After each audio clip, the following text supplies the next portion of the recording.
When most people think of America, they imagine crowded cities and neighborhoods packed with life.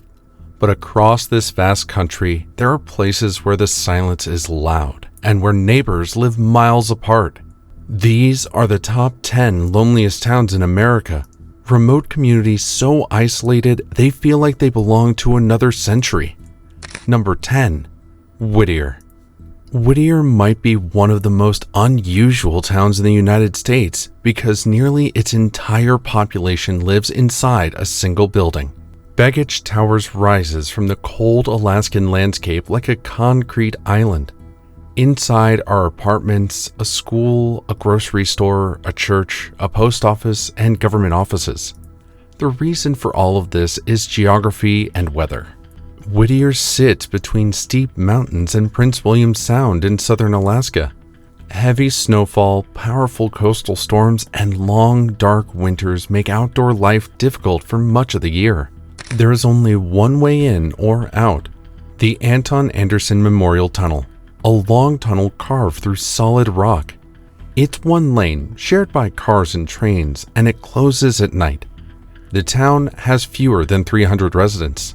A small city council governs it and relies heavily on state services from Anchorage, about 60 miles away. In winter, temperatures drop well below freezing, and daylight can last only a few hours. Living somewhere that literally locks itself away from civilization every evening is just something normal for the residents of Whittier. And if living inside one building sounds isolated, wait until you see a town you can only reach by hiking into a canyon. Number 9. Supai. Supai sits at the bottom of the Grand Canyon and is one of the most remote communities in North America. It is home to the Havasupai tribe and has around 200 residents. There are no roads leading to Supai. Visitors must hike 8 miles down a canyon trail, ride horseback, or take a helicopter. Mail is delivered by mule, making it the only place in the U.S. where mule mail services still operate. The village has its own elementary school, but older students often travel outside the canyon for higher education. Because it sits deep within the canyon, flash floods can cut off access completely. Medical emergencies often require air evacuation, all while supplies must be carefully transported and managed. Despite its isolation, Supai attracts hikers from around the world due to its famous blue-green waterfalls. But once the tourists leave, the silence sets in again. And even that kind of remoteness isn't the most logistically difficult place on this list. Number 8. McCarthy. McCarthy lies on the edge of Wrangell-St. Elias National Park, the largest national park in the United States. It began as a copper mining town in the early 1900s and once supported hundreds of workers. Today, there remain fewer than 100 residents. Getting there requires driving roughly 60 miles on the McCarthy Road, most of which is gravel. Rental car companies often discourage the trip due to flat tires and rough conditions. There's no hospital in town. Residents travel to Valdez or other regional hubs for major care. In winter, snow can make travel impossible. There are no chain stores, no traffic lights, and limited cell service. Many buildings date back more than a century, surviving fires and economic collapse after the mine shut down in 1938. Tourism now supports the small population, but during the off-season, the town becomes extremely quiet. In winter, some residents leave entirely, reducing the population even further. But compared to our next location, a few dozen people can still feel crowded. Number 7. Hanksville. Hanksville sits in southern Utah at the junction of two highways surrounded by open desert. The area is surrounded by dramatic desert landscapes, including rock formations and dry plateaus that stretch for miles.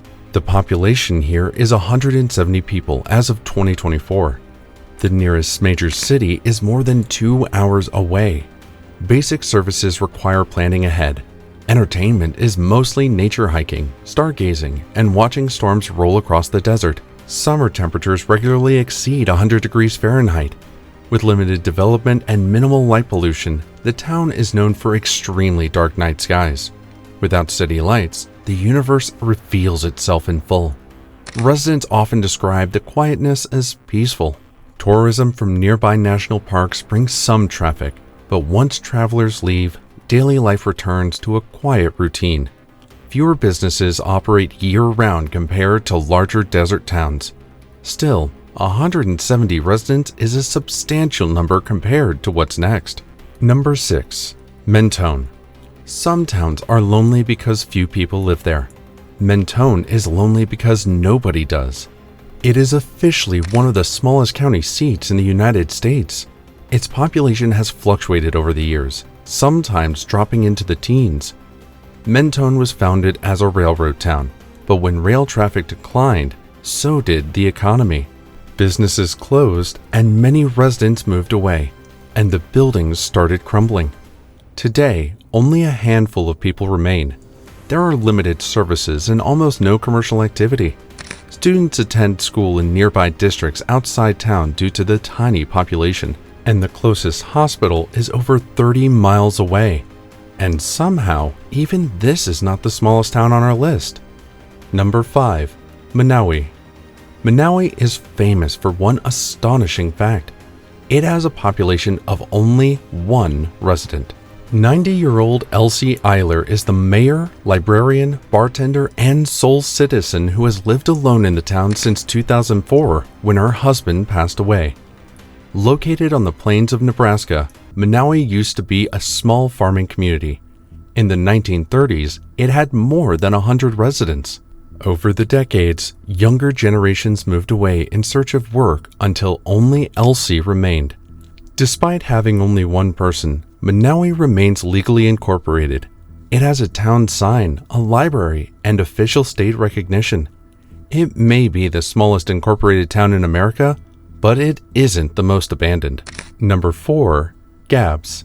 In the middle of Nevada's desert lies Gabbs, a former mining town surrounded by miles of empty land. During peak magnesium production in the mid-20th century, the population exceeded 1,000 residents, but the town's population shrank dramatically after industry declined. Today, only a few hundred residents remain. The nearest grocery store is far away. Job opportunities are scarce, and visitors are rare. Many storefronts are empty, and development has slowed. The town is operated by the local government with minimal staff and services. Now comes the town that is actually cut off from its own state. Number 3. Hyder. Hyder sits at the edge of Alaska's wilderness, right on the border with Canada. There are no roads connecting it to the rest of Alaska. You can only reach it through British Columbia. With hardly a few dozen citizens, Hyder is known for its isolation, bear sightings, and lack of law enforcement. Hyder has no local police department. The nearest law enforcement comes from Canada or distant Alaskan authorities. Many services, including utilities and mail routing, are tied closely to neighboring Canadian communities. Surrounded by glaciers, forests, and mountains, Hyder is breathtakingly beautiful, attracting seasonal tourism. But outside the tourist season, Hyder becomes extremely quiet and almost completely cut off from civilization. Geographically American, but logistically dependent on another country. Few towns are this isolated. But even Hyder isn't the smallest settlement on this list. Number 2. Buford. Buford once held the title of the smallest town in America. At one point, it had just a single resident who ran the gas station, post office, and general store. In 2012, the town was auctioned off to a private buyer and has no active municipal government. Buford consists of a few buildings. Traffic from the highway brings occasional visitors, but very few people actually live there. It functions more as a roadside stop than a community. But unlike Buford, our number 1 town no longer functions at all. Number 1. Glen Rio. Straddling the border between Texas and New Mexico, Glen Rio is the loneliest of them all. Once a lively stop along Route 66, it thrived on road trip travelers. Its economy depended on travelers, with motels, diners, gas stations, and cafes lining the highway. When the interstate highway replaced the old route, Glen Rio was bypassed and slowly died. Today, it's completely abandoned. Crumbling motels, silent gas stations, and rusted signs line the empty road. Since it was abandoned, it has no functioning schools, hospitals, or local government.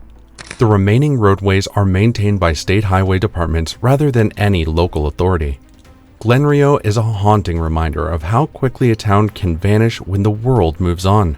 For some, these places might be lonely, but many people see them as peace, freedom, and escape from the noise of modern life. And honestly speaking, it really is.